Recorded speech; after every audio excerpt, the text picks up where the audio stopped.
नमस्कार दोस्तों। आज की इस वीडियो में हम टॉप 500 सीरीज़ को कंप्लीट करेंगे। यह करंट अफेयर की सीरीज़ है। आगे बढ़ने से पहले मैं कुछ बातें क्लियर कर दूं ताकि आप इसका मैक्सिमम लाभ ले सकें। देखिए, हमने यूपीएससी के लिए एक सीरीज़ शुरू की थी और एक सीरीज़ यूपीपीसीएस के लिए शुरू की थी। यूपीएससी के लिए आपको पता है कि टॉप 300 के नाम से एक सीरीज़ चल रही है। इस सीरीज़ में हम करंट अफेयर भी लेते हैं और स्टैटिक भी लेते हैं। इन दोनों को मिला करके लगभग 300 टॉपिक्स हैं। उनकी नोट मैंने कंप्लीट कर दी है। थोड़ी सी चीज़ें बची हैं, वो मैं बहुत जल्दी आपको देने वाला हूँ। वहाँ तो करंट अफेयर था ही, ठीक। यूपी पीसीएस को ध्यान में रखते हुए हमने एक अलग सीरीज की शुरुआत की थी, टॉप 500। इसमें टॉप 500 तथ्यों को, टॉपिक्स को हम ले रहे हैं। लगभग आधी चीज़ें हमने कवर कर ली थी, आधी बाकी थी। अब इन दोनों को मैं साथ साथ में क्यों बता रहा हूँ कि यूपीएससी और यूपी पीसीएस, ये जो वीडियो है और इस पीडीएफ में जो मटेरियल है वो यूपीएससी के लिए भी काम का है। क्यों? क्योंकि इसमें हम बात करेंगे कुछ योजनाओं की जो कि यूपीएससी भी पूछती है। हम इसमें रिपोर्ट्स की बात करेंगे, इसमें हम कुछ सम्मेलनों की बात करेंगे। कई ऐसी चीज़ें हैं पर्यावरण से संबंधित, इकोनॉमी से संबंधित, जो यूपीएससी के लिए भी महत्वपूर्ण है। इसीलिए यहाँ आज के थंबनेल पे मैंने चेंज किया था। पहले इस सीरीज़ की जो वीडियोज़ आती थी उस पर सिर्फ यूपी पीसीएस लिखा होता था। इस पर आपने ध्यान दिया होगा, यूपीएससी भी लिखा है, ठीक है। और इसकी एक और वजह है कि ये नोट यूपीएससी वाली ग्रुप में भी मिलेगी। इस वीडियो को रिकॉर्ड करने से पहले मैंने इस नोट को ग्रुप में डाल दिया है। रिकॉर्डिंग के दौरान अगर कुछ संशोधन करने की ज़रूरत पड़ेगी तो कर दूंगा और तुरंत उसको अपडेट करके आपको दोबारा से उपलब्ध करा दूंगा। अब एक छोटी सी बात और आपको बता दूं। देखिए, समय कम है और इस कम समय में अगर आपको लगता है कि तैयारी में कहीं चूक हो गई है या थोड़ा बहुत कुछ गड़बड़ है, तो एक काम आप कर सकते हैं। अगर आप यूपीएससी की तैयारी करते हैं तो ये टॉप 300 की सीरीज़ आपके लिए बहुत कारगर साबित हो सकती है, क्योंकि ये उन तथ्यों को, उन टॉपिक्स को लेकर के बनाई गई है जहाँ से बार बार प्रश्न पूछे जाते हैं। और ऐसे ही अगर आप यूपी पीसीएस की तैयारी करते हैं तो आपके लिए तो कमाल की चीज़ है। पिछले 26 सालों के महत्वपूर्ण तथ्यों का डाटा है यहाँ पे, ठीक है। सॉरी, तथ्यों को इकट्ठा किया गया है। तथ्य, डाटा, फैक्ट्स, बातें एक ही हैं। तो इनसे आप लाभ ले सकते हैं। यहाँ से बार बार प्रश्न आते हैं। मैंने पहले भी बताया कि पिछले साल कितने ढेर सारे क्वेश्चंस आए थे। इस बार तो और भी आएंगे, क्योंकि ये 26 साल वाली सीरीज़ मिल रही है। साथ ही साथ यूपीएससी का सारा मटेरियल आपको यहाँ मिल रहा है। इसके अलावा जो टॉप 500 की सीरीज़ है वो भी आपको यहाँ मिल रही है। और एक और अच्छी बात है कि ये ग्रुप बंद हो जाएगा प्री के बाद, और सिर्फ उन्हीं लोगों को मेंस का मटेरियल मिलेगा जो अभी इसमें शामिल है। तो आप चाहें तो इसका लाभ ले सकते हैं, ठीक है जी। चलिए अब वीडियो की शुरुआत करते हैं और एक एक करके देखते हैं कि कहाँ कहाँ से प्रश्न बन सकते हैं। जो लोग विशेष रूप से सिर्फ यूपीएससी की तैयारी करते हैं उनको लगेगा कि ये क्या, मतलब कुछ हल्की फुल्की सी बातें हैं, तो उन्हें मैं बता दूं कि विशेष रूप से इसे यूपी पीसीएस को ध्यान में रख के बनाया गया है। यूपीएससी वाली सीरीज़ अलग है, लेकिन इसमें कुछ मिसलेनियस टाइप की चीज़ें हैं जो यूपीएससी के लिए भी काम की हैं, ठीक है जी। चलिए आगे बढ़ते हैं। चीन के मानव रहित समर्सिबल याहूद 1, क्वेश्चन यहाँ से आएगा। इसने दुनिया के सबसे गहरे समुद्र बिंदु, क्या नाम है उसका, मारियाना ट्रेंच पर 10,907 मीटर की गहराई तक गोता लगाकर एक नया कीर्तिमान स्थापित किया। ये जो है व्हीकल एक तरह का पानी में नीचे गया था, इतनी गहराई तक गया था। पूछा जा सकता है कि ये किस देश का है, ठीक है, या क्या है, कोई रॉकेट है कि क्या है, तो यहाँ से क्वेश्चन बन सकता है। चलिए आगे बढ़ते हैं, ध्यान से समझिएगा। ये अभी हाल ही की घटना है। 9 मई को भारतीय रुपया अमेरिकी डॉलर के मुकाबले अपने सर्वकालिक निचले स्तर पर गिर गया। कितना?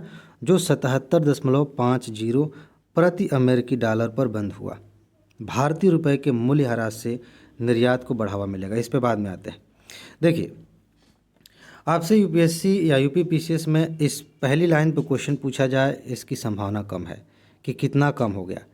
लेकिन क्वेश्चन यहाँ से पहले भी बने हैं और आगे भी बनते रहेंगे कि जब भारतीय रुपए की कीमत डॉलर के मुकाबले मजबूत होती है या कमज़ोर होती है तो उसका भारतीय अर्थव्यवस्था पर क्या असर पड़ता है। पहले कुछ चीज़ें मैं बता दूं कि ये कमज़ोर और मजबूत होने का मामला क्या है।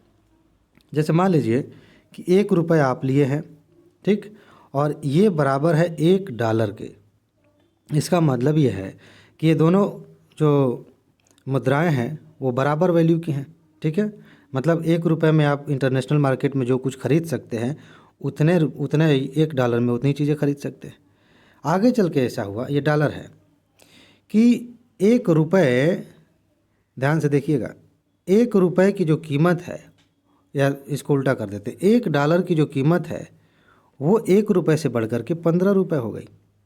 इसका मतलब ये हुआ कि पहले की तुलना में भारत का रुपया कमज़ोर हुआ। कैसे कमज़ोर हुआ? यानी कि पहले इंटरनेशनल मार्केट में $1 में जो चीज़ मिलती थी वही चीज़ 1 रुपये में मिलती थी, लेकिन अब $1 में जो चीज़ मिल रही है उसको ख़रीदने के लिए हमें 15 रुपये खर्च करने पड़ेंगे। ठीक है, ऐसे ही 20 रुपया हो गया, ऐसे ही 50 रुपया हो गया, 70 रुपया, जैसे जैसे $1 की तुलना में ये संख्या बढ़ती जाएगी ना, आप समझते जाइए कि डॉलर की तुलना में रुपए की औकात, परचेजिंग पावर एक तरह से कह सकते हैं, वो कम हो रही है। ठीक है, अब इसका असर क्या होता है ध्यान से समझिए। यहाँ से क्वेश्चन आते हैं, फैक्चुअल नहीं आते, वो कंसेप्चुअल आते हैं। क्या लिखा है कि भारतीय रुपए के मूल्य ह्रास से निर्यात को बढ़ावा मिलेगा। निर्यात को बढ़ावा मिलेगा का मतलब यह है कि हमारे यहाँ से चीज़ें बाहर ज़्यादा भेजी जाएंगी, यहाँ से निर्यात होगा। कैसे होगा ज़रा समझ लीजिए। भारत में कोई सामान है, मान लेते हैं कि गेहूँ है, ठीक है, भारत में गेहूँ है। अब पहले $1 में ये गेहूँ 1 किलो मिलता था, ठीक है, क्योंकि मान लेते हैं कि $1 बराबर 1 रुपया था, सब कुछ बराबर बराबर था। लेकिन जैसे ही पैसे की वैल्यू कम हो गई, भारतीय रुपए की वैल्यू कम हो गई और डॉलर की वैल्यू ज़्यादा हो गई, तो एक ही डॉलर में अब ये ज़्यादा सामान, भारतीय सामान खरीद सकते हैं अंतर्राष्ट्रीय मार्केट से। ठीक है, तो इसको यानी कि भारत की चीज़ें इंटरनेशनल मनी के हिसाब से देखें तो सस्ती हो गई हैं। ठीक है, इनको ले जाके बाहर बेचना आसान है, तो यहाँ की चीज़ों को बाहर ले जाके बेचा जाएगा, निर्यात में वृद्धि हो सकती है। और ध्यान दीजिएगा, आयात महंगा हो जाएगा। सिंपल सी चीज़ है, बाहर से आप गेहूं खरीद रहे थे तो पहले मान लेते हैं कि 1 रुपये में 1 किलो गेहूं आ रहा था, अब 15 रुपये में 1 किलो गेहूं आएगा। वो एग्जांपल याद करिए जो डॉलर और इसका रुपए का था। तो आयात महंगा हो जाएगा। बाहर से कोई चीज़ हम रुपए में ख़रीद के भारत में लेके आना चाहते हैं तो वो महंगी पड़ेगी, क्योंकि डॉलर के मुकाबले पैसा कमज़ोर हुआ है। अब ज़्यादा पैसा देना पड़ रहा है सेम उतनी ही चीज़ के लिए, समझ रहे हैं ना। तो आयात करना ये महंगी बात हो जाएगी। अब देखिए यहाँ से मामला थोड़ा आगे बढ़ेगा। चूँकि भारत एक शुद्ध आयातक है, इसीलिए रुपए में गिरावट से मुद्रास्फीति और ख़राब होगी, महंगाई और बढ़ेगी। शुद्ध आयातक का क्या मतलब है? इसका मतलब यह है कि हम जितनी चीज़ें निर्यात करते हैं, बाहर भेजते हैं, और जितनी चीज़ें आयात करते हैं, अपने यहाँ मंगाते हैं, उन दोनों का गैप निकालेंगे तो पता चलेगा कि कई बार ऐसा होता है कि हम आयात थोड़ा ज़्यादा ही करते हैं, या कई बार पता चलेगा कि हम निर्यात थोड़ा ज़्यादा ही करते हैं। भारत के मामले में देखें तो जितने पैसे का फ्लो होता है भारत से बाहर आना जाना, आयात निर्यात का मिला के, तो हम आयात थोड़ा ज़्यादा करते हैं निर्यात की तुलना में। अपने यहाँ से निर्यात कम करते हैं, आयात ज़्यादा करते हैं। और उसमें सबसे बड़ी चीज़ देख लीजिए क्या है। उदाहरण के लिए हमें जो तेल चाहिए ना, पेट्रोलियम वाला तेल, ये सब चीज़ें, तेल की आवश्यकताओं का 85% पूरा करने के लिए हम आयात पे निर्भर हैं, और इसके लिए बहुत पैसा लगता है। अभी देखिए तेल की कीमत कितनी ज़्यादा है और इसका महत्व भी बहुत ज़्यादा है। ठीक है, तो इस तरह की चीज़ें, बहुत सारी चीज़ें हम आयात करते हैं। ओके, और यहाँ क्या लिखा है, रुपया कमज़ोर हुआ है तो इधर महंगा हो जाएगा। एक और समस्या है, यह मुद्रास्फीति पे क्या असर पड़ता है, क्यों असर पड़ता है, थोड़ा सा समझ लीजिए। अब हम बाहर से चीज़ें खरीद के लेके आ रहे हैं अंदर अपने यहाँ। मान लीजिए एक प्रैक्टिकल एग्जांपल लेते हैं, खाद्य तेल हमारे यहाँ नहीं होता उतना, जितने तेल की ज़रूरत है उतना तेल हमारे यहाँ नहीं है, तो हम बाहर से क्या करते हैं, तेल मंगाते हैं। अब मान लेते हैं कि हम 50 रुपये में 1 लीटर तेल बाहर से मंगाते थे, उसमें टैक्स वगैरह लग जाता था, तो मान लेते हैं 60 रुपये में बिकता था। एग्जाम्पल है, सीरियसली नहीं लेना, क्योंकि 200 रुपये के आसपास पहुंच गया था। ठीक, तो ये 60 रुपये तक बिकता था। लेकिन अब ये जो बाहर से हम 50 रुपये में ख़रीदते थे, इसे अब हमें 60 रुपये में ख़रीदना पड़ रहा है, 70 रुपये में ख़रीदना पड़ रहा है, 80 रुपये में ख़रीदना पड़ रहा है। तो फिर घर के अंदर जब ये मटेरियल आएगा, ये तेल आएगा, तो जाहिर सी बात है कि वो महंगा बिकेगा, तो मुद्रास्फीति बढ़ेगी। बात समझ में आ गई? ये बहुत इंपॉर्टेंट चीज़ है, क्योंकि इस कंसेप्ट को लेकर के यूपीएससी ने कई बार प्रश्न पूछे हैं और यूपी पीसीएस में भी प्रश्न आए हैं। ठीक है जी, इसीलिए मैंने इस पर समय दिया। चलिए अब आगे बढ़ते हैं। ये ज़रा देखिए, भारतीय जीवन बीमा निगम LIC आपने नाम सुना होगा, द्वारा भारत की अब तक की सबसे बड़ी आरंभिक सार्वजनिक पेशकश की गई है, IPO पेश की गई है। ठीक है, इनिशियल पब्लिक ऑफरिंग कहते हैं। शेयर मार्केट में कोई कंपनी जुड़ी हुई है तो बेसिकली क्या करती है ना कि अपने कुछ शेयर जारी करती है। ठीक, और नए निवेशक, नए लोग शेयर खरीदते हैं, शेयर होल्डर बन जाते हैं। मैंने इसे क्यों लिया है? PCS में इस तरह के प्रश्न पहले भी आए हैं। आपसे सामान्य तौर पर एक क्वेश्चन पूछा जा सकता है कि वो कंपनी कौन सी है भारत की, स्पेशली सार्वजनिक क्षेत्र की, जिसने अब तक की सबसे बड़ी IPO जारी की है। आपके पास ऑप्शन होंगे और उनमें एक होगा जीवन बीमा निगम LIC। ठीक है, चलिए आगे बढ़ते हैं।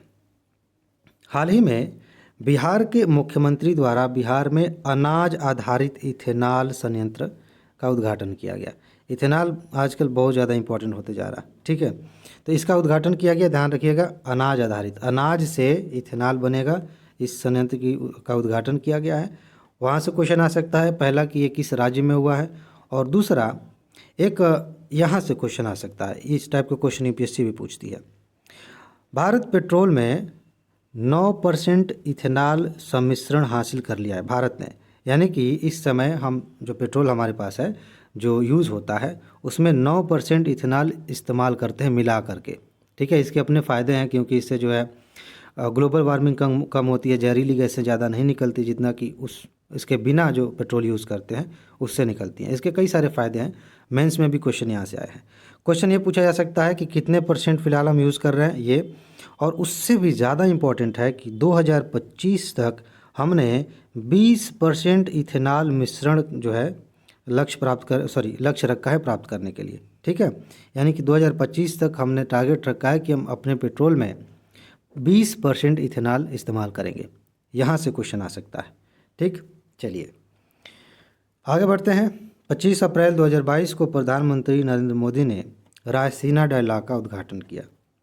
रायसीना डायलॉग ये क्या है? ये आगे मैं अभी इसी में पढ़ दूंगा, लेकिन थोड़ा सा समझा देता हूँ। बेसिकली एक तरह की बैठक है। रायसीना पहाड़ियाँ हैं दिल्ली में, ठीक है, तो उसी के आसपास का जो क्षेत्र है, स्पेशली जो संसद भवन है, राष्ट्रपति भवन है, सब उसी के आसपास बने हुए हैं। ठीक है, तो वहीं पे दुनिया भर के अर्थशास्त्री और कुछ राजनेता ये सब आते हैं।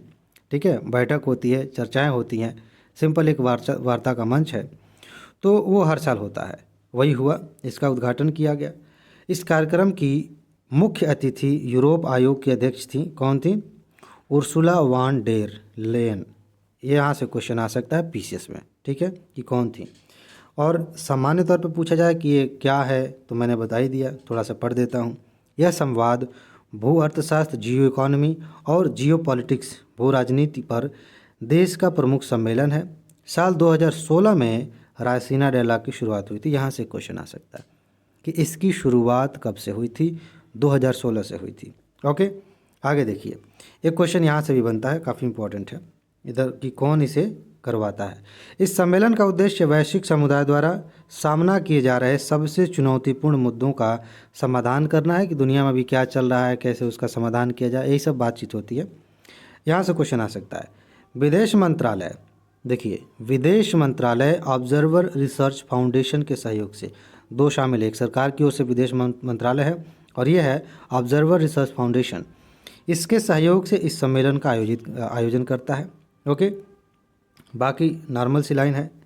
यह सम्मेलन सहयोग के अवसरों का पता लगाने और दुनिया की वर्तमान स्थिति पर चर्चा करने के लिए सालाना व्यापार, राजनीति, नागरिक समाज और मीडिया में विभिन्न नेताओं को एक साथ लाता है, बातचीत होती है। इसी तरह का एक दावोस होता है, इसी तरह का मेरे ख्याल से शांग्रीला ऐसे कोई डायलॉग होता है, उसको आप देख लीजिएगा। ओके, चलिए आगे बढ़ते हैं और अगला तथ्य आपके सामने है। 22 अप्रैल 2022 को राजीव कुमार के पद से इस्तीफा देने के बाद केंद्र सरकार ने अर्थशास्त्री सुमन बेरी को नीति आयोग का उपाध्यक्ष नियुक्त किया है। इस तरह के क्वेश्चन UP PCS में खूब आते हैं। ठीक है, अब खूब आने का मतलब ये नहीं कि कौन किस बैंक का चेयरमैन बन गया, इस तरह का नहीं। जो महत्वपूर्ण पद हैं, जैसे कि मान लीजिए आर्थिक सलाहकार हो गए, चुनाव आयुक्त हो गए, ऐसे ही नीति आयोग के उपाध्यक्ष हो गए। नीति आयोग के अध्यक्ष कौन होते हैं? प्रधानमंत्री होते हैं, आपको पता होना चाहिए, उस पर क्वेश्चन आया है PCS में। चलिए, तो इनके बारे में आप जानिए, बस इतना ही जानिए कि सुमन बेरी जो है नए उपाध्यक्ष नियुक्त हुए हैं। आगे बढ़ते हैं। दुनिया का क्रिप्टो समर्थित क्रेडिट कार्ड लॉन्च हुआ है। अभी इसके बारे में बात करते हैं। देखो सिंपल सी बात है, क्रिप्टो समर्थित क्रेडिट कार्ड का क्या मतलब। क्रेडिट कार्ड का मतलब तो आप समझ ही रहे हैं। वही एक बार बताया तो था कि मान लीजिए कि आपके पास एक एटीएम कार्ड है ना, वैसे ही कार्ड होगा और उसका आप इस्तेमाल कर सकते हैं तब जब आपके पास पैसे नहीं है, फिर भी आप निकाल सकते हैं। एक तरह से ऋण लेने का है, जिसे नहीं दोस्त से कहते हैं भैया दोस्त अभी पैसा दे दो, अभी थोड़ी देर में दे देते हैं। तो एक क्रेडिट कार्ड का मतलब होता है एक लिमिट होती है कि आप इतने समय में इतना पैसे आप निकाल सकते हैं जब आपके पास पैसे नहीं है तब भी, और इतने समय में आपको वापस जमा करना होता है। वो कार्ड जो है ना, वो क्रेडिट कार्ड होता है। तो इसको क्रिप्टो समर्थित किया गया है। यहाँ ज़रा पढ़िए, ये लॉन्च हुआ है।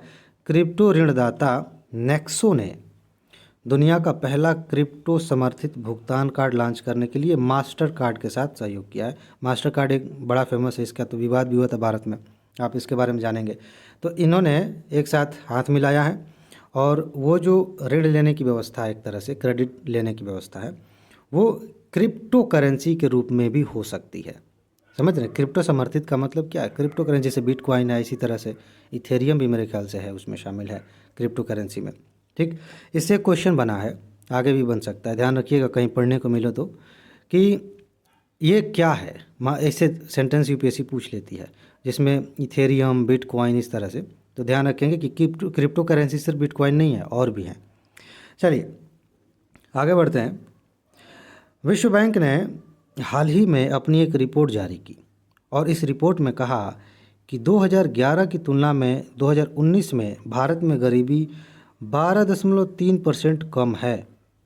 ये बड़ा ही कंट्राडिक्टरी है, क्योंकि कुछ और भी रिपोर्ट्स आ रही हैं जिनसे पता चल रहा है कि कोरोना महामारी के कारण गरीबी में लगातार वृद्धि हो सकती है, हो रही है। दुनिया में भूखमरी की हालत कई देशों में हो चुकी है और इस रिपोर्ट में कहा गया कि 2019 में गरीबी कम है।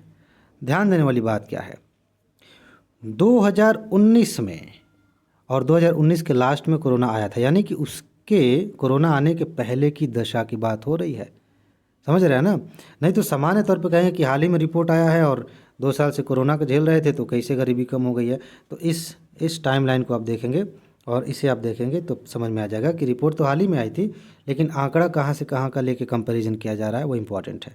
ठीक है, जो रिपोर्ट्स नई आ रही हैं जिसमें 2020, 22 ये सब शामिल है, 21 भी शामिल है, उसमें तो डेफिनेटली गरीबी बढ़ी है, भूखमरी बढ़ी है, खाद्य संकट बढ़ा है। ओके, इसको आप ध्यान रखेंगे। चलिए आगे बढ़ते हैं। वित्त वर्ष 2022-23 के लिए विश्व बैंक ने भारत के सकल घरेलू उत्पाद का अनुमान 8.7% से घटाकर कितना कर दिया है? 8% कर दिया है। ऐसे पीसीएस में क्वेश्चन कभी कभी आ जाते हैं कि इतना अनुमान था जीडीपी ग्रोथ की, अभी इतना कर दिया गया है। पूछ लेगी यूपी पीसीएस आयोग पूछ लेगा कि बताइए कितना कर दिया गया है? 8% कर दिया गया है। ओके, चलिए आगे बढ़ते हैं। अगला टॉपिक है आवास और शहरी मामलों के मंत्रालय द्वारा। पहली तो बात यही ध्यान रखिए कि मंत्रालय कौन सा है। आवास और शहरी मामलों के मंत्रालय द्वारा भारत के 14 राज्यों और केंद्र शासित प्रदेशों के अतिरिक्त 126 शहरों में, ठीक है, स्वनिधि से समृद्धि ये कार्यक्रम शुरू किया है। ठीक है, एक क्वेश्चन ये पूछा जा सकता है कि पूरे देश में शुरू किया गया है, वो गलत हो जाएगा। ठीक है, सामने आपके लिखा है 14 राज्य, केंद्र शासित प्रदेश और इतने शहर। ओके, शुरू किया है।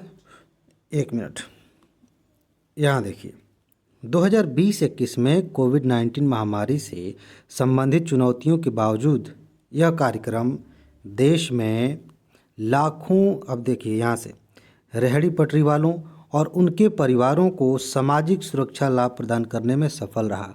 इनका किसी भी योजना का संबंध किससे है, ये काफ़ी ज़्यादा इम्पोर्टेंट होता है, क्योंकि उसी से ना कई बार ऐसा होता है कि आपको योजना के बारे में ज़्यादा नहीं पता है, लेकिन अगर आप ये जान जाते हैं कि किसके लिए है तो आप आसानी से गेस कर सकते हैं कि इसमें क्या क्या हो सकता है। ठीक है, तो इनको सुरक्षा प्रदान करने में सफल रहा और इस प्रकार उन्हें आजीविका के जोखिमों से बचाया। ठीक है, किस योजना की बात कर रहे हैं, एक बार फिर से मैं आपको दिखा दूं। क्या नाम है इसका? स्वनिधि से समृद्धि योजना। ओके, आगे बढ़ते हैं। एक क्वेश्चन इस तरह के क्वेश्चन पूछे जाते हैं पीसीएस में। वित्त वर्ष 2021-22 में भारत का सोने का आयात अधिक मांग के कारण 33%, लगभग आप कह सकते हैं 33.5% बढ़कर कितना हो गया, $46.14 बिलियन हो गया। क्यों इम्पोर्टेंट है? क्योंकि इस तरह के क्वेश्चन आते हैं कि हम क्या क्या आयात करते हैं, उसमें सोना जो है एक बहुत ही इम्पोर्टेंट चीज़ है। 2020-21 में सोने का आयात $34 बिलियन था। भारत ज़्यादातर स्विट्ज़रलैंड, ध्यान दीजिएगा, संयुक्त अरब अमीरात, दक्षिण अफ्रीका, पेरू और घाना से सोना आयात करता है। इस तरह के क्वेश्चन आ जाते हैं, इसीलिए आप इसका ध्यान रखेंगे। चलिए आगे बढ़ते हैं, इम्पॉर्टेंट चीज़ है, यहाँ देखिए। वित्त वर्ष 2021-22 के लिए भारत के रोपण और समुद्री उत्पादों सहित कृषि उत्पादों के निर्यात में रिकॉर्ड $50 बिलियन जो है का निर्यात हुआ है। ठीक है, ये इसने छू लिया है वो रिकॉर्ड।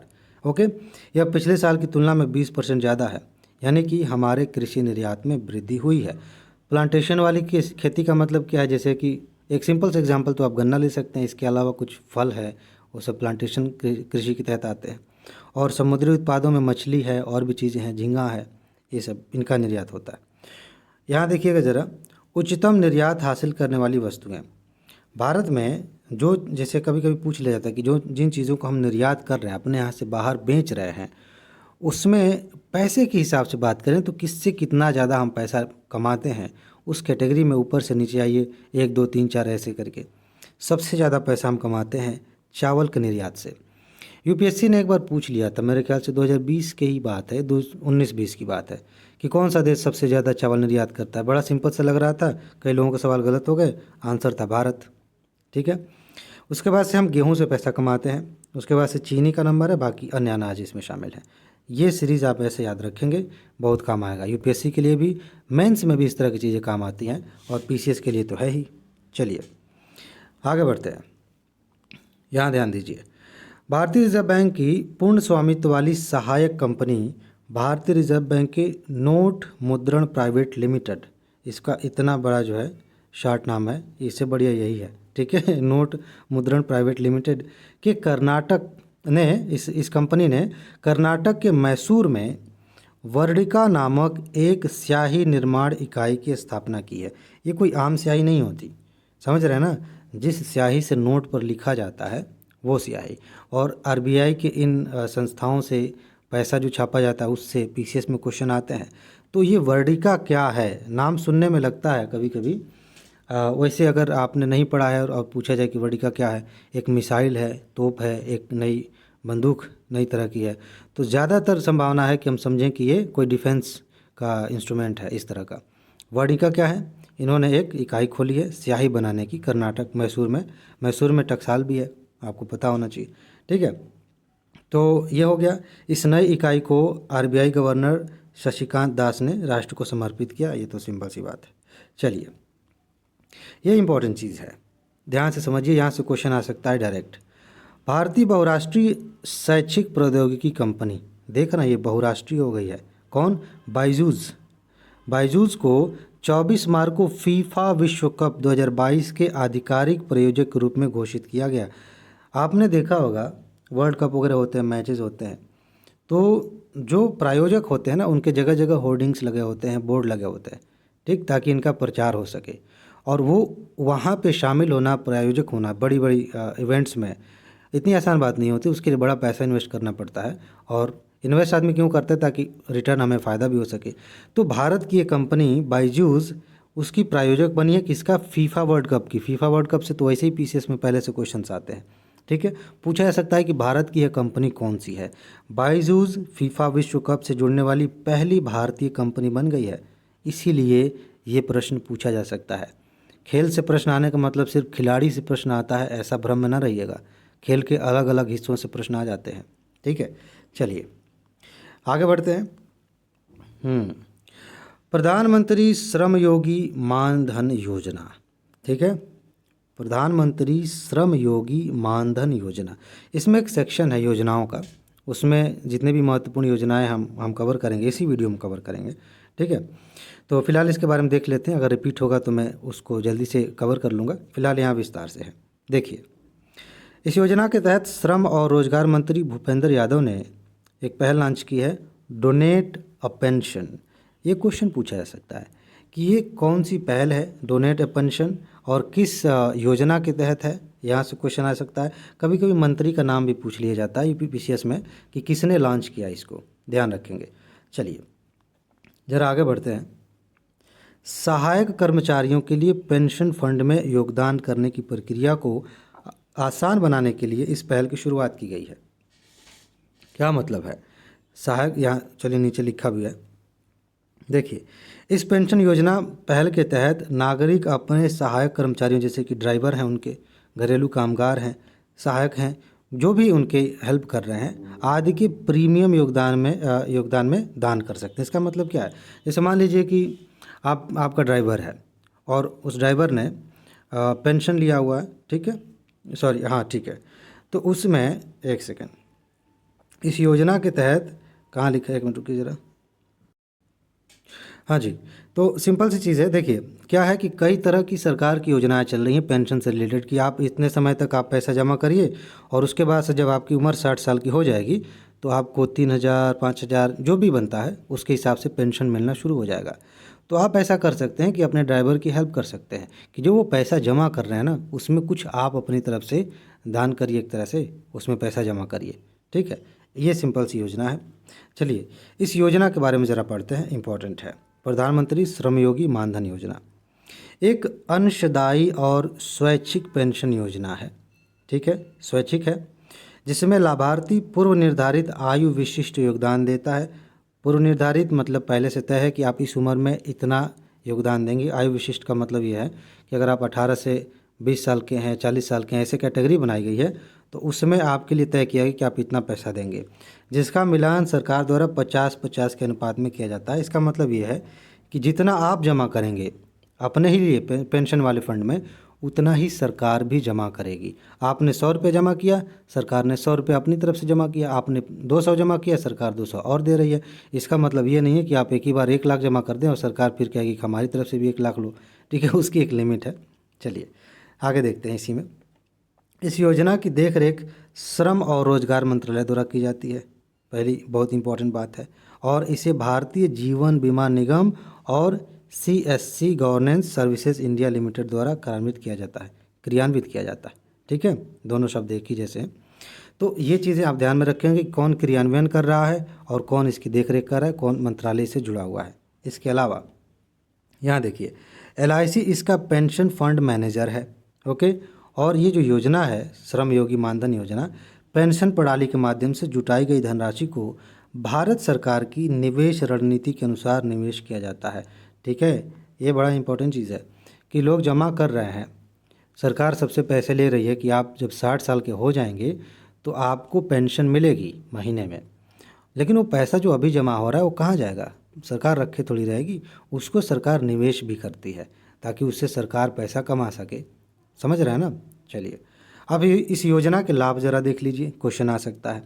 लाभार्थियों को 60 वर्ष की आयु तक पहुंचने के बाद प्रति माह 3,000 रुपये की गारंटीकृत, आपको एक गारंटी मिली है, पक्का इतना मिलेगा, मासिक पेंशन राशि का वादा किया जाता है कि आपको हर महीने 3,000 रुपये मिलेंगे।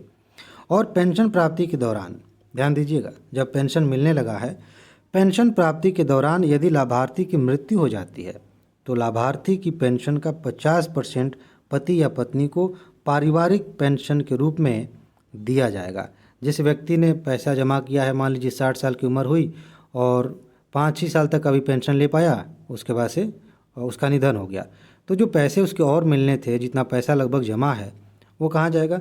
तो 50%, अगर पति मर गया तो पत्नी को, और पत्नी चली गई हैं तो पति को ये मिलेगा, ठीक है। यदि आगे बढ़ते हैं, यदि कोई लाभार्थी जो नियमित योगदान कर रहा था 60 वर्ष की आयु तक पहुंचने से पहले ही उसकी मृत्यु हो जाती है, तो उसका जीवन साथी मासिक योगदान करके योजना को जारी रखने और इसमें शामिल होने, या एक और ऑप्शन है, निकास और निकासी प्रावधानों के अनुसार योजना से बाहर निकलने में सक्षम होगा। अगर व्यक्ति 60 साल से पहले ही मर जाता है, उसकी मृत्यु हो जाती है, तो उसका जो जीवन साथी है, ठीक है, वो चाहे तो उस योजना को कंटिन्यू कर सकता है उतना ही पैसा जमा करके, या चाहे तो उससे बाहर निकल सकता है, ठीक है। ये चीज़ ध्यान रखिएगा। इस योजना में पात्रता देख लीजिए, इम्पॉर्टेंट है कि कौन व्यक्ति इस योजना के लिए पात्र हैं। यहाँ से क्वेश्चन आते हैं। घर पर काम करने वाले, mid day meal worker, street vendor, ईंट भट्ठा मजदूर, लोडर, कूड़ा बीनने वाले, मोची, धोबी, घरेलू कामगार, भूमिहीन मजदूर, रिक्शा चलाने वाले, इस तरह के लोग, ये पूरी लंबी सी लिस्ट है, इस तरह के लोग जो है पात्र हैं। ओके, जो मोटे तौर पे आप कहें तो कह सकते हैं कि अनऑर्गेनाइज सेक्टर में शामिल है ये, ठीक है, औपचारिक सेक्टर में नहीं शामिल है, इनको इसमें शामिल किया गया है। आगे देखते हैं। श्रम और ये जो श्रम मंत्रालय है इसके अनुसार यह योजना उन श्रमिकों के लिए खुली है जिनकी मासिक आय, आप देखिए क्राइटेरिया ध्यान से देखिएगा, यहाँ से क्वेश्चन बनता है, जो महीने में 15,000 रुपये या उससे कम कमाते हैं और जिनकी आयु 18 से लेकर के 40 साल के बीच है। इन्हें कर्मचारी राज्य बीमा निगम और राष्ट्रीय पेंशन योजना या कर्मचारी भविष्य निधि संगठन द्वारा कवर नहीं किया जाना चाहिए। इसका क्या मतलब है? मतलब ये है, ध्यान से समझिएगा, यहाँ से क्वेश्चन बन सकता है, यूपीएससी ऐसे प्रश्न पूछ सकती है, पूछती ही है।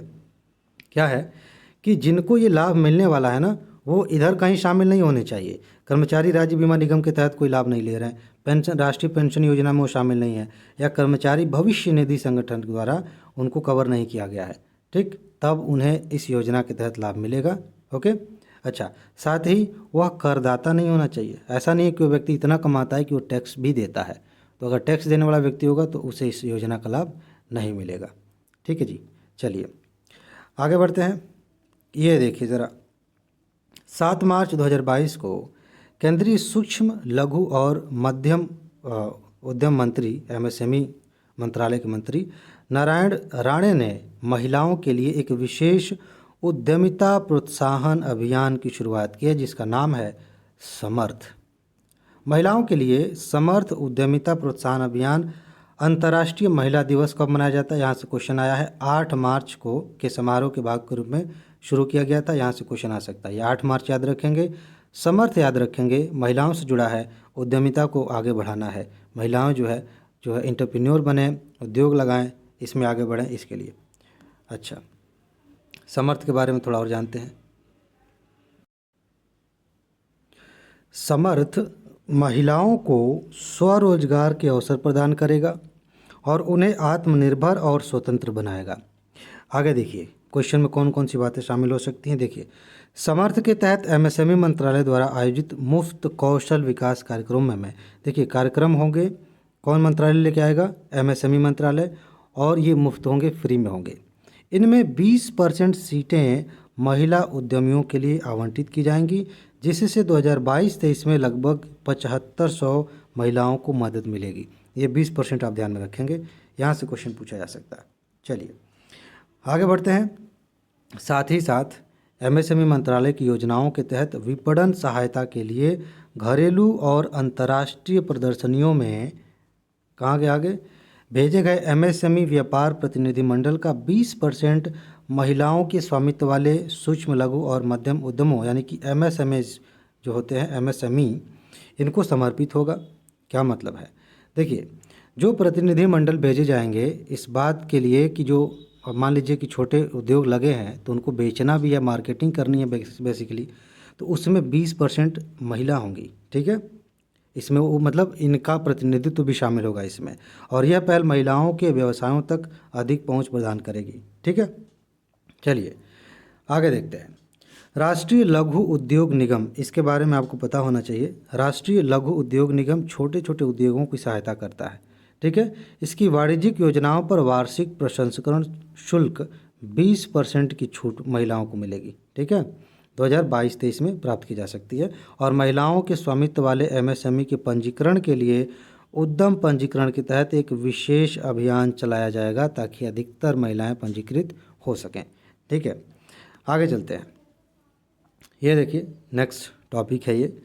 केंद्रीय वित्त मंत्री श्रीमती निर्मला सीतारमण ने 1 फरवरी 2022 को केंद्रीय बजट पेश किया और बजट के दौरान वित्त मंत्री ने घोषणा की कि वर्चुअल डिजिटल परिसंपत्तियों के हस्तांतरण पर 30% कर लगाया जाएगा। ये वर्चुअल डिजिटल परिसंपत्ति क्या है, इसके बारे में हमने एक नोट बना के दिया है आपको, उसकी वीडियो बहुत जल्दी आ जाएगी, कवर हो जाएगा। वर्चुअल संपत्ति वैसे भी जो रियल में नहीं है, जैसे मान लीजिए आपने पैसा रखा हुआ है, ठीक है, जैसे क्रिप्टो करेंसी भी हो सकती है इस तरह का, ठीक है, उसको हस्तांतरित करना है, एक जगह से दूसरी जगह भेजना है, ठीक है, शेयर मार्केट का भी कुछ मामला इसमें होगा। ये सारी बातें हम समझेंगे उस टॉपिक में, ठीक है। तो उस पर 30% टैक्स लगाया जा सकता है। ओके, चलिए आगे बढ़ते हैं। अब बात करेंगे केंद्रीय बजट 2022-23 के प्रमुख बिंदुओं की। ओके, इस टॉपिक में हम उन चीज़ों पे ध्यान देंगे जो सीधे सीधे काम की हैं। बाकी ये तो आप वैसे ही जानते हैं कि 1 फरवरी को पेश किया गया था और इन चीज़ों पर फोकस किया गया, ठीक है। अभी देखिए यहाँ पे बजट की मुख्य बातें क्या है। यहाँ से ना आप मेंस के लिए भी कई कई चीज़ों का अंदाज़ा लगा सकते हैं और काफ़ी हद तक आप बढ़िया आंसर लिखते हैं जब आपको ये पता होता है कि बजट में क्या बातें थी, क्योंकि यहाँ से कुछ पॉइंट्स लेके आप लिख सकते हैं। जैसे अगर मोटे तौर पे देखा जाए तो ब्लॉकचेन टेक्नोलॉजी का उपयोग करके डिजिटल रुपया जारी किया जाएगा, इस पे बात हुई है। डिजिटल रुपये पे नोट मैंने ऑलरेडी आपको दिया है टॉप 300 में, ठीक है। ई पासपोर्ट जारी किए जाएंगे, ओके, इलेक्ट्रॉनिक। और राष्ट्रीय टेली मानसिक स्वास्थ्य कार्यक्रम शुरू किया जाएगा, ठीक है। इस पे पहले से भी कई सारे कार्यक्रम चल रहे हैं, लेकिन ये इम्पॉर्टेंट है ताकि जो मानसिक रोग से ग्रसित हैं, ख़ासतौर से जब कोरोना वायरस फैला है, लॉकडाउन हुआ है, तो बहुत सारे लोगों को कई तरह की मानसिक बीमारियां होने लगी हैं। तो इसके लिए आप ऑनलाइन सुविधाएं उपलब्ध कराते हैं, ऑनलाइन डॉक्टर से बात हो सकती है, ठीक है, ताकि बीमारी का अच्छे से इलाज हो सके। इस पे काम होगा, ये शुरू किया जाएगा। और जीरो फॉसिल फ्यूल पॉलिसी पेश की जाएगी, इस पे बात की गई है, ताकि इसका मतलब ये है कि एक ऐसी पॉलिसी बनाई जाए। फॉसिल फ्यूल का मतलब समझते हैं, वही जीवाश्म ईंधन, ठीक है, जैसे पेट्रोलियम है, इन सब चीज़ों का। तो इसका कम से कम इस्तेमाल हो, इसको धीरे धीरे रिप्लेस किया जाए, नई एनर्जी का इस्तेमाल किया जाए, ग्रीन एनर्जी का इस्तेमाल किया जाए, उस पर बात होगी। अच्छा, ये जो विशेष आर्थिक क्षेत्र अधिनियम है 2005 में मेरे ख्याल से पारित हुआ था, यह अधिनियम, इसको आप एक बार कंफर्म करिएगा। और इस अधिनियम को एक नए अधिनियम से रिप्लेस किया जाएगा। स्पेशल इकोनॉमिक जोन काफ़ी ज़्यादा इंपॉर्टेंट है, कई बार यहाँ से प्रश्न पूछे गए हैं, मुख्य परीक्षा में भी और प्री में भी। तो कहा जा रहा है कि इस पे एक नया कंसेप्ट बनाया जाए और इस कानून को नए कानून से रिप्लेस किया जाए, एक नया कानून लेके आया जाए। ओके, इसके अलावा एक बात हो रही थी, सॉवरेन ग्रीन बॉन्ड जारी किए जाएंगे। आप समझ लीजिए ग्रीन बॉन्ड का क्या मतलब होता है। बॉन्ड का मतलब होता है कि एक ऐसा इंस्ट्रूमेंट है जिसके ज़रिए आप कर्जा लेते हैं। जैसे मान लीजिए कि आपने अपने दोस्त को कहा कि भाई मुझे पैसा दीजिए, दोस्त कह रहे हैं, दोस्त तो रहने दीजिए, कुछ दोस्त दे देते हैं। किसी व्यक्ति से आपने कर्जा मांगा, वो कह रहे हैं कि ठीक है हम कर्जा दे देंगे, लेकिन क्या कोई मैकेनिज़्म है कैसे कर्जा आप हमें चुकाएंगे। तो एक तरीका ये है कि आपने कहा कि देखो भाई ये हम लिख के दे दे रहे हैं, इस पर हम आपसे 100 रुपये ले रहे हैं, ठीक है, आने वाले समय में। अब इसका बड़ा वो है, मतलब इसमें कंसेप्ट हैं, कई सारी चीज़ें इकोनॉमी में हम कवर करेंगे। बेसिकली एक इंस्ट्रूमेंट है, एक चीज़ है जिस पे लिखा होता है कि ये बॉन्ड कितने का है, उतना पैसा आपको मिल जाएगा। बाद में वो आदमी यहीं आके आपको दिखाएगा कि भैया याद है ये कुछ, आप उसका पैसा उतना दे देंगे। इसमें ब्याज की दर क्या होती है, ये सारी चीज़ें हम बाद में अलग से डिस्कस करेंगे, ठीक है। एक और चीज़, क्वेश्चन पीसीएस में यहाँ से बनते हैं कि बजट में अनुमान लगाया गया कि हमारे देश की आर्थिक वृद्धि कितने % की रहेगी। वहाँ से क्वेश्चन आते हैं। 9.2% की वृद्धि की बात की गई है। अभी हमने थोड़ी देर पहले बात की थी कि विश्व बैंक ने अनुमान घटा के 8% कर दिया है। विश्व बैंक के अनुसार 8.7 था, फिर घटा के 8% कर दिया। चलिए अब इसी में कुछ और चीज़ें हम देखेंगे। फिलहाल तिलहन के लिए योजना शुरू की जाएगी। आपको पता है कि अभी हमने बात भी किया था कि हमारे यहाँ तेल जो है पर्याप्त होता नहीं है। तेल पे क्वेश्चन पहले भी यूपीएससी ने पूछे हैं, ठीक है, पीसीएस में भी आए हैं। आगे चलते हैं इसी में। पीएम गति शक्ति 20,000 करोड़ रुपए की पीएम गति शक्ति मास्टर प्लान जो है मतलब इसकी तैयारी हुई है और इस प्लान को 2500 किलोमीटर तक विस्तारित किया जाएगा और 100 पीएम गति शक्ति कार्गो टर्मिनलों को अगले 3 वर्षों के लिए विकसित किया जाएगा। इसके बारे में मेरे ख्याल से जो प्रीवियस आपको वीडियो मिली है उसमें मैंने पीएम गति शक्ति के बारे में अच्छे से बात की थी, समझाया था कि ये क्यों इम्पोर्टेंट है। कार्गो टर्मिनल बनाए जाएंगे और इससे बहुत फ़ायदा होगा। इकोनॉमी की दृष्टि से देखा जाए तो बहुत ज़्यादा इंपॉर्टेंट चीज़ है। आगे बढ़िए, राज्यों को ऋण देने की बात हो रही है। तो इसमें क्या है कि राज्यों को 1 लाख करोड़ रुपए की वित्तीय सहायता प्रदान की जाएगी और ये ब्याज मुक्त ऋण है, ध्यान दीजिएगा। इसका राज्य उपयोग पीएम गति शक्ति से संबंधित निवेश और अन्य उत्पाद निवेशों के लिए कर सकते हैं। बहुत ही अच्छी चीज़ है। एक मिनट, हाँ, आगे इसी में मल्टी मॉडल लॉजिस्टिक पार्क्स बनाए जाएंगे। पीपीपी मॉडल का मतलब होता है पब्लिक और प्राइवेट, उनका पार्टनरशिप है, मतलब सरकार भी इसमें शामिल है, प्राइवेट सेक्टर भी शामिल है। ये लोग मिलके मल्टी मॉडल लॉजिस्टिक पार्क बनाएंगे। 4 स्थानों पर ये पार्क खोले जाएंगे। ये क्या होता है थोड़ा सा समझ लीजिए। लॉजिस्टिक पार्क का मतलब होता है, जैसे मान लीजिए कि ऐसी जगह है जहाँ पे किसी कंपनी का सामान रख सकते हैं, अगर मतलब वहाँ से निर्यात भी किया जा सकता है। यहाँ कोल्ड स्टोरेज की सुविधा होती है, ठीक है, हर तरह की सुविधाएं यहाँ पे मौजूद होती हैं। ये लॉजिस्टिक पार्क होता है, ठीक है। ये आयात निर्यात करना सुविधाजनक बना देता है। और मल्टी मॉडल का मतलब ये है कि यहाँ पे कई तरह की सुविधाएं हो जाती हैं। कभी रेल से भी कनेक्टिविटी होती है, रोड से भी कनेक्टिविटी होती है, हवाई जहाज़ से भी कनेक्टिविटी होती है। सारी चीज़ें यहाँ पे आपको मिलती हैं।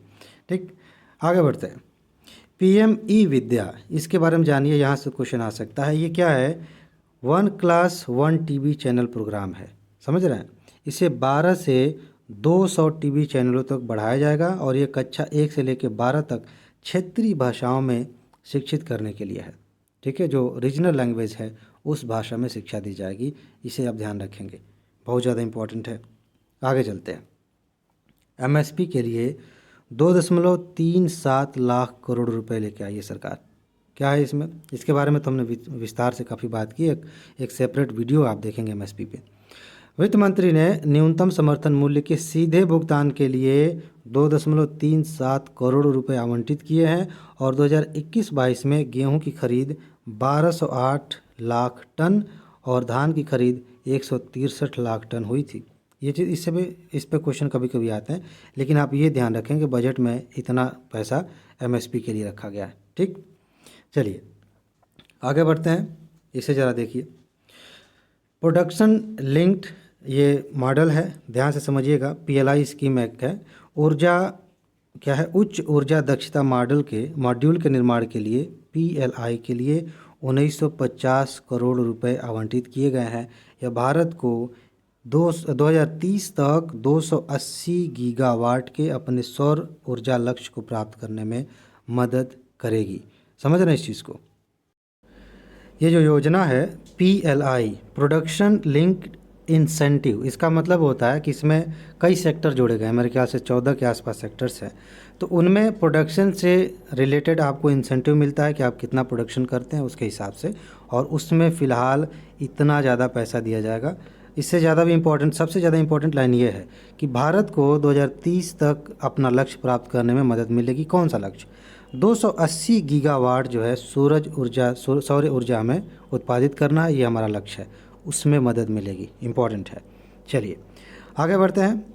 रेलवे के बारे में बात करें तो 400 नई वंदे भारत ट्रेनें शुरू की जाएंगी। वंदे भारत जब शुरुआत हुई थी तो बड़ी चर्चा में था। इसमें 400 नई ट्रेनें शुरू की जाएंगी, ध्यान रखिएगा। चलिए, ये क्या है? Credit guarantee. एक मिनट रुकिए ज़रा। हाँ, एक ट्रस्ट है, ध्यान दीजिएगा। इसका क्या नाम है? सूक्ष्म और लघु उद्यमों के लिए क्रेडिट गारंटी ट्रस्ट। इसको यहाँ पे लिखा है credit guarantee trust for MSE. इसको नया रूप दिया जाएगा और 2 लाख करोड़ रुपए का अतिरिक्त क्रेडिट प्रदान किया जाएगा। किसके लिए? ये जो है ना, सूक्ष्म और लघु उद्योग है, उनको बढ़ावा देने के लिए। आपातकालीन क्रेडिट लाइन गारंटी योजना मार्च 2023 तक बढ़ा दी गई है। ये पहले से चल रही है, ठीक है, कि आपातकाल में आप क्रेडिट ले सकते थे। आवास की बात करेंगे, ध्यान से देखिए। इस बजट में पीएम आवास योजना के तहत लाभार्थियों के रूप में 60,000 घरों की पहचान की जाएगी और इसके लिए 48,000 करोड़ रुपए बांटे जाएंगे, आवंटित किए जाएंगे। वित्तीय समावेशन की बात करेंगे तो 1.5 लाख डाकघर को कोर बैंकिंग सिस्टम से जोड़ा जाएगा, ठीक है, मतलब 1.5 लाख डाकघर कोर बैंकिंग सिस्टम पर आ जाएंगे। और एक इम्पॉर्टेंट चीज़ यह है, केन बेतवा लिंकिंग परियोजना चल रही है, इसके लिए भी बजट में प्रावधान किया गया क्योंकि ये राष्ट्रीय योजना है, ठीक है। देखिए, हालांकि यहाँ आंकड़े बहुत ज़्यादा हैं, कुछ काम के हो सकते हैं। पीसीएस के लिए 1400 करोड़ रुपए आवंटित होंगे इसके लिए, और परियोजना की कुल लागत जो है इतना करोड़ रुपए होने का अनुमान है, इतना हेक्टेयर कृषि को लाभ मिलेगा, इतने लोगों को पेयजल आपूर्ति होगी, ये उतना इम्पोर्टेंट नहीं है। केन बेतवा के लिए कितना बजट आवंटित है, ये इतना इम्पोर्टेंट है। लेकिन इस बजट में जहाँ से सबसे ज़्यादा क्वेश्चन बनने की संभावना है वो लाइन अब आपको मिल रही है, वो है टैक्स। हर साल जब बजट आता है ना, तो जो लोग टैक्स दे रहे हैं, नहीं भी दे रहे हैं, या चर्चा होती है, तो सबसे ज़्यादा चर्चा इस पे होती है कि टैक्स को लेके सरकार क्या सोच रही है। केंद्र और राज्य सरकार के कर्मचारियों की कर कटौती की सीमा 10% से बढ़ा करके 14% कर दी गई है, ठीक है, और इससे सामाजिक सुरक्षा लाभ मदद मिलेगी, ठीक है, बढ़िया है। आगे देखिए, ये 14% ध्यान रखेंगे। वर्चुअल डिजिटल संपत्ति की हम बात पहले कर चुके हैं, यहाँ से क्वेश्चन आने की संभावना सबसे ज़्यादा है, 30% टैक्स लगेगा इस पर। और जो कॉर्पोरेट सरचार्ज है 12% से घटा के कम किया गया है, ये ध्यान रखेंगे, 7% हो गया है। और जो हीरा मंगाते हैं उस पर सीमा शुल्क लगता है। जैसे बाहर से हमने हीरा ख़रीदा तो सीमा पे ही उस पर टैक्स लग जाएगा, सीमा शुल्क लग जाएगा, उसके बाद उसमें वो टैक्स जुड़ जाता है और हीरे की प्राइस फिर उतनी हो जाती है। जैसे मान लीजिए 10 रुपये का हीरा था, 5 रुपये टैक्स लग गया, तो भारत में वो 15 रुपये का बिकेगा। तो उस शुल्क को घटा के जो लगता था उस पर 5% कर दिया गया, ठीक है। आगे long term capital gain tax पर 15% का टैक्स लगेगा, ये सारी चीज़ें हैं। मेरे ख्याल से इस वीडियो को यहीं रखते हुए पार्ट 1 कर देना चाहिए। इसकी वजह बताऊं, क्योंकि क्या होता है ना, पर्सनली मैंने महसूस किया है कि जब वीडियो को हम लंबा रिकॉर्ड करते हैं ना, तो एक रिस्क आता है। रिस्क क्या है कि हो सकता है कि उसकी क्वालिटी कम हो जाए, क्योंकि हम इंसान हैं, लगातार काम करते करते करते करते थोड़ा सा दिमाग को रेस्ट चाहिए, कुछ और चीज़ें सोचने का मौका चाहिए, ताकि हम अच्छे से एक्सप्लेन कर सकें। तो आगे से अगले पार्ट में हम बहुत ही ज़्यादा इंपॉर्टेंट चीज़ों को देखने वाले हैं, क्योंकि यहाँ से अब सेक्शन शुरू होंगे। सेक्शन का मतलब, जैसे फ़िलहाल तो हम आर्थिक सर्वे पे बात करेंगे, इसके बाद प्रमुख योजनाओं की लिस्ट मिलेगी, प्रमुख समितियों की लिस्ट मिलेगी, प्रमुख रिपोर्ट्स की लिस्ट मिलेगी, जो सम्मेलन हुए हैं उनकी लिस्ट मिलेगी। जो सेकेंड पार्ट है वो कमाल का पार्ट है, बहुत मज़ा आएगा, ठीक है जी। तो इसीलिए मैं चाहता हूँ कि उसमें और ज़्यादा क्वालिटी लाई जाए और बेहतर किया जाए। हालांकि ये नोट जो है ना, ये कंप्लीट नोट आपको दी जा चुकी है, पहले ही मैं बता चुका हूँ। अगर आपने नहीं लिया है, बड़ा ही सिंपल सा प्रोसेस है, इतने कम समय में बेहतरीन तैयारी करने का इससे बेहतर विकल्प नहीं हो सकता। आप नीचे जाएंगे कमेंट बॉक्स, उधर डिस्क्रिप्शन में व्हाट्सएप नंबर मिल जाएगा, वहाँ वीडियो मिल जाएगी, सब कुछ पता चल जाएगा। फिर से मैं रिवाइज़ करा दूँ, इंपॉर्टेंट बात, अगर आप यूपी पीसीएस की तैयारी करते हैं तो पिछले 26 साल के महत्वपूर्ण तथ्य आप मिस नहीं करेंगे, ठीक है। ये बहुत ज़्यादा इंपॉर्टेंट है, यहाँ से इस बार बहुत सारे क्वेश्चंस आएंगे। और करंट अफेयर की सीरीज़ मैं पहले दे चुका हूँ, पीडीएफ ये मिलेगी, और यूपीएससी की सारी नोट आपको उसी ग्रुप में मिलेगी, ठीक। अगर आप यूपीएससी की तैयारी करते हैं तो उसके लिए आपको टॉप 300 की सीरीज़ मिलेगी। इसके अलावा आप मेंस में वो नोट्स को ले पाएंगे, वीडियोज़ को ले पाएंगे, जो आगे हम कवर करेंगे प्री के बाद, ठीक है जी। तो इसमें बस इतना ही रहने देते हैं। अपना ख्याल रखिए, खुश रहिए, मस्त रहिए। आगे मिलते हैं, नमस्कार।